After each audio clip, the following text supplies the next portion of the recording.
All right. Thank you, everybody, for joining the call today. We have Brenton Strange here. We'll use the raise your hand feature if you'd like to ask a question. Once you're called on, just unmute yourself, ask your question, and then please remute yourself. Tyler, get us started. Go ahead. Good morning, Brenton. How are you today? I'm doing great. How you doing? I'm well. Thanks for the time.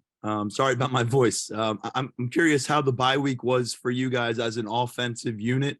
What do you think you made some strides and coming out of the bye week? What's your confidence level? Confidence level is always high. Always. I think we made strides in getting our bodies back right. Trying to find ways to recover and do treatment, and also getting a head start on the game plan. I don't think that we're gonna have many mistakes this week because we've been over the game plan already last week. So it's good to get that head start on it. Spencer? Yeah, I kind of have a similar question, but after a bye week, how do you avoid a slow start against a top-ranked team that you can't afford to have a slow start against, like Michigan?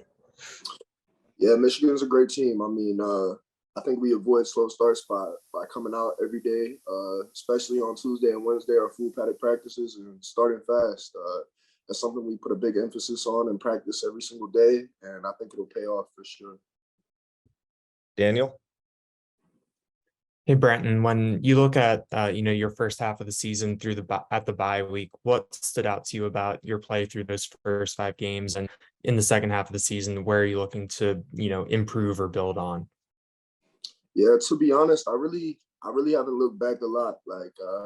Everybody always says you know what you're doing right now, and I don't really focus on that too much. I just try to be there for my teammates whenever my number is called upon, execute, and I just want to be a leader for this team and continue being the best version of myself.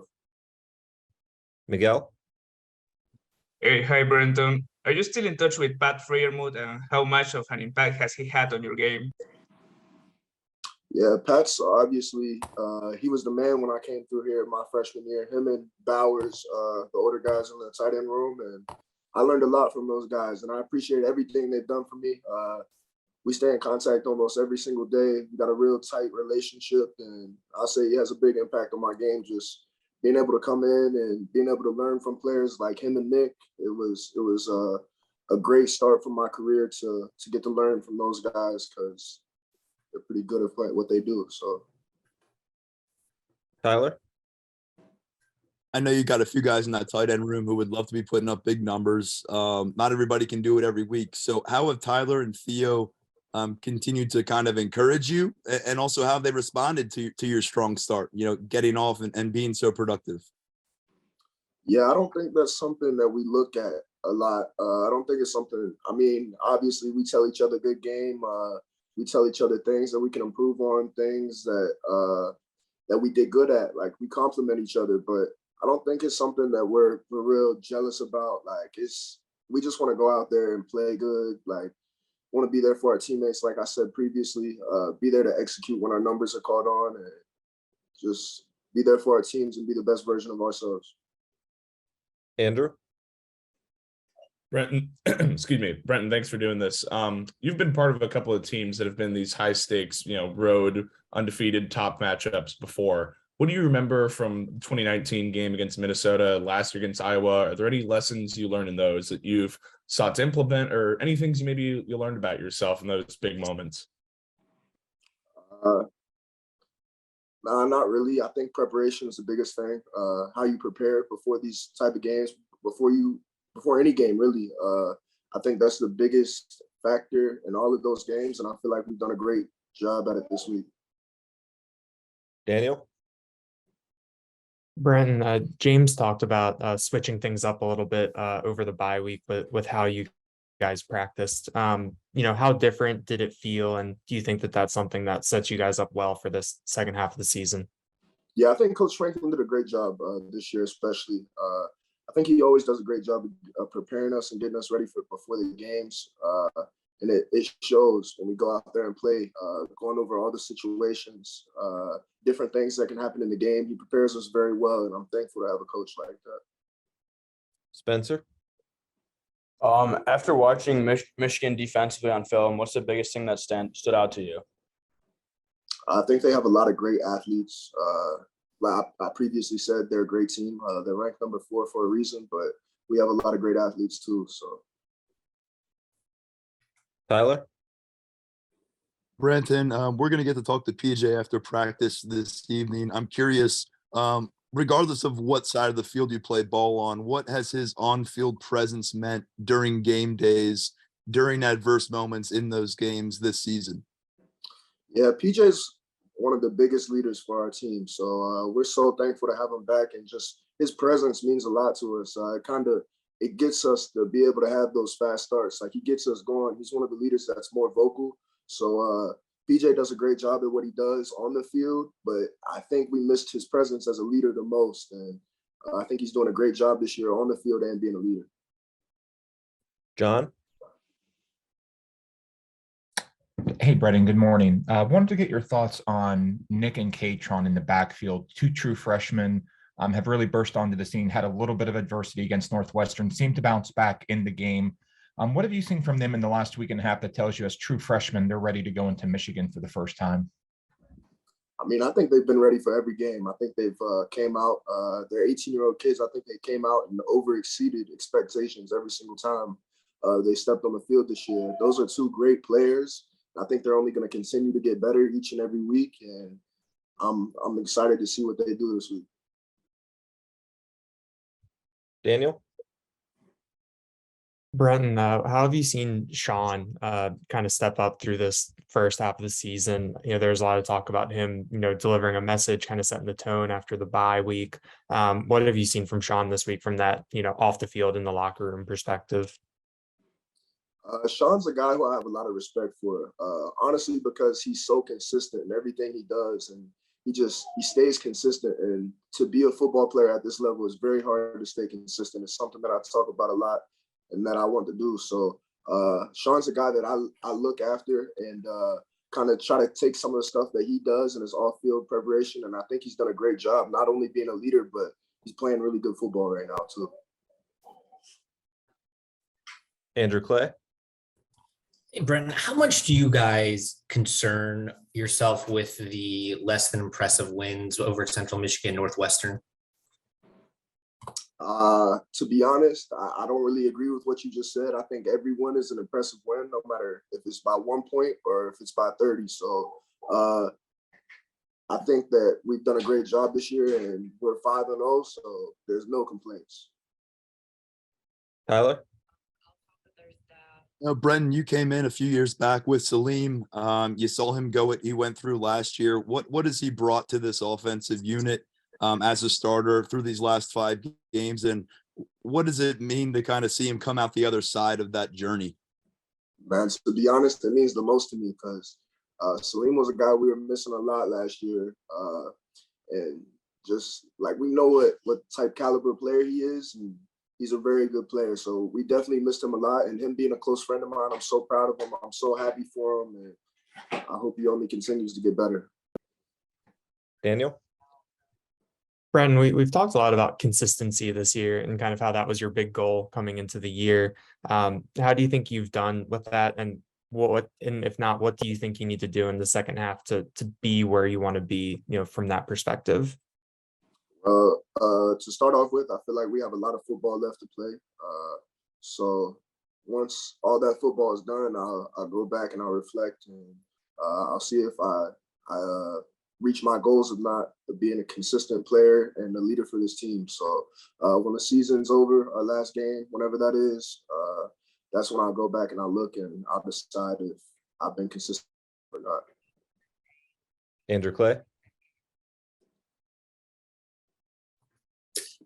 Sorry, I didn't realize my hand was still up, but I always got more questions.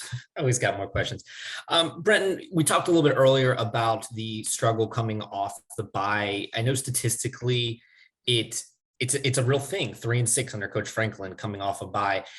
What is the challenge there and the hurdle you guys have struggled with over the last couple of years coming back from an off week? Is it just shaking off rust? Is it just getting the juices flowing again? Is there something that you think has impeded you guys?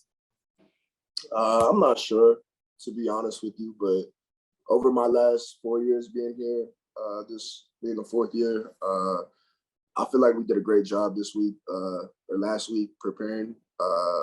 Not really taking it as an off week, but a bye week, like Coach Franklin was saying. That was something that was stressed in meetings.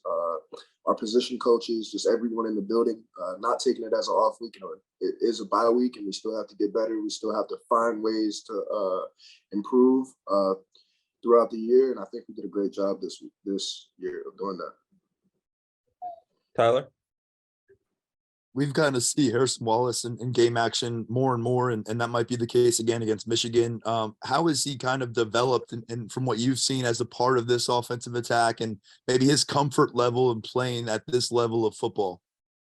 Yeah, I think I talked to you guys about Harrison before, I think in the spring, and I just said that I was so impressed with him and what he does every single day on the field, whether that's his athletic ability or just seeing him grow as a player since he first got here. He's another young player that I'm really impressed with, and I feel like he'll be great for Penn State in the coming years. John? Brennan, it seems like this team has already faced a lot of different environments through 5 weeks, road games in the SEC, night game to open up the season. Is there a sense that no matter what you see on Saturday at Michigan, that this team is going to be prepared to face just based on your experience, not just this year, but in the last couple of years? Yeah, I definitely feel like those challenges before definitely prepared us, but this is a new one, and I think we'll take it play by play, and we'll do what we have to do. Andrew Destin? Brenton, asking about Sean Clifford again. What have you seen in terms of leadership for it being his 6th year? I mean, you're going into these types of high stakes matchups where you're going on the road, maybe not just this week, but maybe before Auburn and Purdue too. You know, what kind of value has that provided to have somebody who's been here for as long as he has seen all the things he has? Could you speak to that? Yeah, to be honest, I've been on a lot of teams, played a lot of sports growing up, and Cliff's one of the best leaders I've ever been around. And I'm not just saying that, like, the stuff that he does for this team, like, that y'all don't know is very valuable for us, and it brings us along well. Cliff having that 6 years of playing here, he's seen a lot. He's been through a lot of situations, so he's a real veteran guy, and he knows what he's doing, and we know that. We all got his back, and we all believe in him. John? Brennan, at Purdue, at the team arrival, when you got to the stadium, I mean, fans are there, family members are there. It seems to be, emotional, and it was just, I don't know if inspiring is the right word. When you go to the road games and you're getting off the bus, going into the stadium a few hours before kickoff, and you see, that group of family and friends there, what does that mean to you? It means a lot to me. My family doesn't get to really travel to away games, but it means a lot to me because the guys on the team, like my close friends, like how I said about Sal, like if I get to see his parents, like it's a feeling of comfort, like that I know that they have our backs and that they're here cheering on us, and it means a lot getting to see other people's families. If it's not my family, feels really good to see them before the game for sure. Daniel?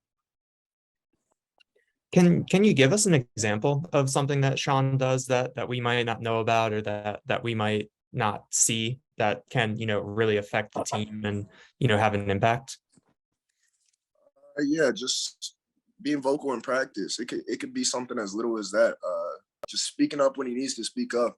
When something's going wrong in practice, and he knows it, and we all know it, and there's no one to step up. Cliff definitely does that every single time, and that's very impactful. Whether that seems little to you guys or not, that's very impactful to us, because ultimately it helps us continue to improve. And I think Cliff's done a great job of being that type of leader this year. Time for 2 more questions. We'll start with Andrew, and then after Andrew, Tyler, you can go ahead and wrap it up. This Andrew? Yes. Okay, sorry. There's too many of us. Brenton, for as much as people talk about Sean, the goods, the bads, the one thing we do know is he's played so well in big moments. Just go back to last year's Auburn game, this year's Auburn game, the Purdue final. What has made Sean so clutch in the big moments? Going back to him being here for 6 years, he's a veteran. He's a real veteran, and I think he's seen it all. Whether that's I don't know who the other quarterbacks were here, but the year before I got here, Trace was a quarterback, and he was a really good player here too. So I think him getting to learn from guys like Trace and whoever came before Trace, I think it helped him out a lot because he's seen it all. I think that Cliff does a great job with his film study, and he knows what the defense is going to give him. And I think that's why he plays so good in great moments. He prepares himself. And like I said, that's the type of stuff that I like to take away from other people's game. And that's the type of stuff that y'all don't see about Cliff. Tyler? Hey, thanks, Brent, for taking all these questions this morning. The last one I have for you is about Khalil Dinkins. Behind the scenes, what aren't we seeing going on that is really helping him develop? He's getting some game action, but what's going on behind the scenes on the practice field that kind of has the arrow pointing up for him? I'm very proud of Khalil too. He's my roommate in the hotel, so whatever I can do to help him, I try to do. I think he's improved a lot this year, and obviously you guys don't get to see it a lot because we have 3 tight ends right now. But in his game action that he does get, I think he's playing very good. And in practice, when we call upon him, he does what he needs to do. And I'm very excited for his future. Very excited for his future. Oh, we'll wrap it up there. Thank you, everybody, for joining us. And thank you, Brenton, for your time. We appreciate it. Appreciate y'all. Thanks, Brenton.